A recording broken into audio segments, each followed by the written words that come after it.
இன்னைக்கு வந்து எங்கள் ஊரில் பார்த்தீங்கன்னா அந்த வேலுடையான்பட்டு கோயில் திருவிழா. அதுக்காக பார்த்தீங்கன்னா இன்றைக்கி யார் வீட்லையுமே எதுவுமே சமைக்க மாட்டாங்க. நெடுக்க பார்த்தீங்கன்னா வெஜ் புலாவு, எலுமிச்சை சாதம், புளி சாதம், தயிர் சாதம், அப்புறம் கேசரி, பாயாசம், மோர், இளநீர், தர்பூசணி, தண்ணி கிண்ணி நிறையா தருவாங்க ஜூஸ்லாம். அதனால் பார்த்தீங்கன்னா அதை நம்ம வாங்கியே மாடாது. அதே மாதிரி நிறைய பேர் பார்த்தீங்கன்னா அவங்க சாப்பிட்றவங்க வீட்டுக்கு எல்லாருக்குமே வாங்கிடுவாங்க. அவங்க நிறையாவும் செய்வாங்க. வடை கிடை பாயாசம் எல்லாம் நிறையா தருவாங்க. அது சாப்பிட்றதுக்காக போவாங்க. அதுமாதிரி எங்கள் வீட்டுக்காரர் இன்றைக்கி பார்த்தீங்கன்னா மதியானம் சமையலுக்கு காளான் பார்த்தீங்கன்னா காளான் செய்ய சொல்லி காளான் பிரியாணி செய்ய சொல்லி 2 பேக்கெட் காளான் வாங்கி தந்தார். அப்புறம் பார்த்தீங்கன்னா அவர் வேலை செய்கிற இடத்துலேருந்து பார்த்தீங்கன்னா நிறைய பேர் சாப்பாடுலாம் போட்டாங்க போல். அது சுட சுட பாருங்கள் 4 பாக்ஸ் எடுத்து வந்திருக்கேன். அதில் வந்து என்னென்ன சாப்பாடுன்னு தெரியல, இருங்க பார்ப்போம். இதோ பாருங்கள், கேசரி, சாம்பார் சாதம், தயிர் சாதம், வெஜ்ஜு புலாவ் பாருங்கள். அது வெஜ்ஜு புலாவில் முந்திரிலாம் போட்டு செய்வாங்க, சூப்பராக இருக்குங்க. எங்கள் ஊரில் பார்த்தீங்கன்னாக்கா வீட்டுக்கு பந்தல்லாம் போட்டு சூப்பராக வந்து எல்லாருமே வந்து ஒரு மினி லாரில் கொண்டு சாப்பாடுலாம் வச்சு எல்லாம் பரிமாறுவாங்க.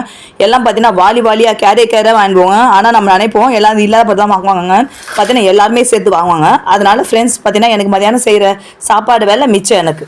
தேங்க்யூ. அதுமாதிரி பார்த்தீங்கன்னா எத்தனை பேர் பார்த்தீங்கன்னா அந்த கோயிலில் அந்த பிரசாதம் போடுறது எல்லாம் வாங்கி சாப்பிடுங்கன்னு கமெண்ட் பண்ணுங்கள். தேங்க்யூ.